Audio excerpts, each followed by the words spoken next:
So you're cruising to Nassau, Bahamas for the first time and you want to know what is there to do on this island? What is this island all about? Look no further because we have you covered. We're going to talk about some of the basics of cruising to Nassau.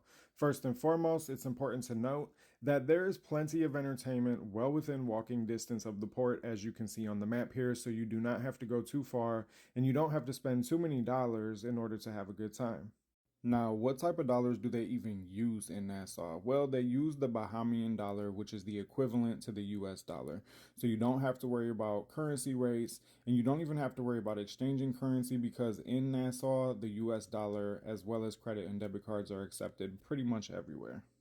You might also be wondering what language do they speak here? Well, they speak English. They do speak a Creole language as well, but you can rest assured knowing that you're not going to come in contact with anybody that doesn't speak English. So if you're looking for directions, if you need help, if you need assistance, you don't have to worry about any language barriers. Now, one of the most popular things that people like to do in Nassau is to visit Atlantis. Now, Atlantis is beautiful. It's huge, it's luxurious. There's plenty to do there. You will have an awesome time, but it's important to know that it will set you back several $100s, especially if you are traveling with a family. Now, if your wallet's fat and you ain't worried about all that, then by all means, find a cab, find a taxi, get the family, head over to Atlantis, and have a wonderful, luxurious, relaxing day. But if you're looking to spend a little less, we have some other options for you.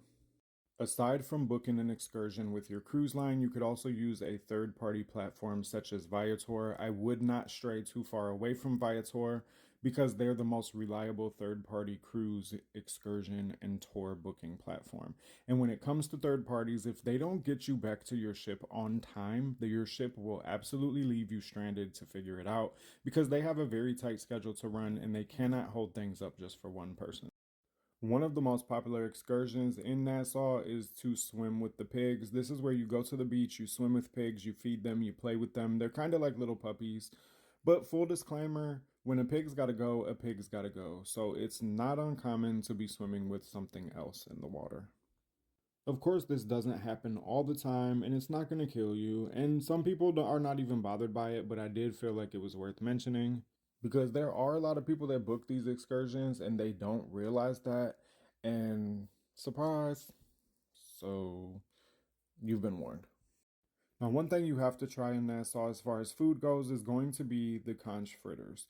And one of the most popular places to get conch fritters is going to be Linda's Place. It's located right at the edge of the cruise port. So just as you are exiting the cruise port is where you're going to find it.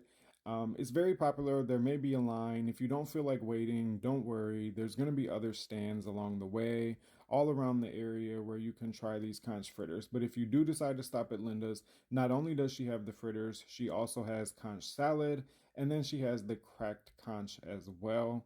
If you do not know what conch is, it is a shellfish. So if you have a shellfish allergy, or if you don't know if you have a shellfish allergy, please do not try the conch. Once you leave Linda's and step across Bay Street, you're going to find yourself in Parliament Square, as you can see on the map. Now, Parliament Square is their historic kind of like government district. This is where all their government buildings are. You will know that you are in Parliament Square because you'll notice that all the buildings are painted pink, like the one in the picture. And there's also going to be plenty of monuments and things like that in the area, which is going to provide plenty of photo opportunities if you're looking to snag a couple pics for Instagram. Another popular place within walking distance, it's a little bit more of a walk. You're probably looking at 20 to a 30-minute walk, depending on where your ship is docked in the cruise port. That's going to be John Watling's Distillery. This is a distillery on the island of Nassau where every single bottle of rum is bottled by hand every day by the people that work there. The grounds are beautiful, and you can also pick yourself up a couple bottles of that delicious rum if you would like to take some back home to the States. Next on our list, we have Junkanoo Beach. Junkanoo Beach is Nassau's probably their most popular beach amongst the tourists.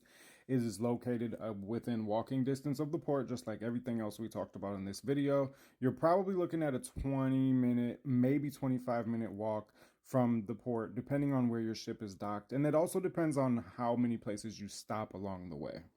Junkanoo has that beautiful white quartz crystal sand with that even more beautiful crystal clear baby blue turquoise water that I could just stare at for all of eternity. It's absolutely beautiful, breathtaking, all of the above.